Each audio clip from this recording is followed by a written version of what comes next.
आज होता रविवार मित्रांनो, आणि रविवारचा आपण आलतो गावाकडे आपल्या. मग गावाकडे गेलो तर बघतोय काय एक काम लागलं आपल्याला. मकत गेल्यावर आईनं बांधलं होतं शेळ्यासाठी गटुडं, आणि शेळ्यांना चारा बांधलेला होता. मग तिला गटुडं उचलायला गेलो, तिला उचलून दिलं गटुडं.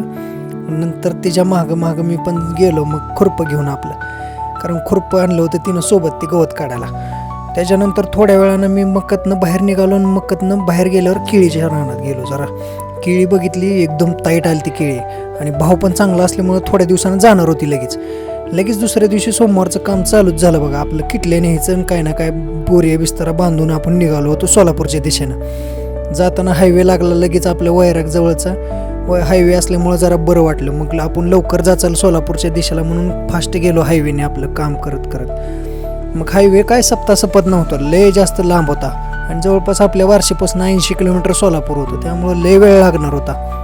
मग थोड्या वेळानं मी बघितलं तर बिल्डिंग आले म्हणलं की सोलापूर आलं म्हणलं. तिथनं लगेच गेलो बघा ऑर्डर घ्यायला आपल्या डिस्ट्रीब्युटरमध्ये.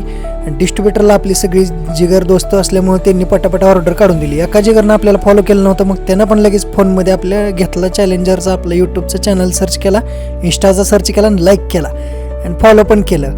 मग तिथनं पुढे तिथली ऑर्डर घेतली तर बघतो का ऑर्डर आजची लय मोठी होती, केंडप मोठी होती. मग आपले गाडीवर केली ऑर्डर आपण पॅक, आणि आज आपल्याला निघायचं होतं कुठं तर अनगरच्या साईडला निघायचं होतं, आणि अनगरवरनं आपल्याला काम करत करतच आपल्याला रिटर्न आज पण गावाकडे यायचं होतं. मग गाडीवर तर ऑर्डर लय खतरनाक पॅक केली ती. निघालो आपण ऑर्डर द्यायला, आजीची पण गाडी फुल लोडिंग झाली ती ना आपली पण गाडी फुल लोडिंग झाली ती. मग निघालो तर मोहोळमध्ये पोचलो. मोहोळमध्ये एक ऑर्डर डिलिव्हर केली, आणि तिथनं पुढे आपल्याला अजून लांब जायचं होतं. जाताना ऑर्डर डिलिव्हर सगळ्या करून सूर्य मावळत चाललेला, आणि आपल्याला लिफ्ट माहिलेल्या बारक्यानं.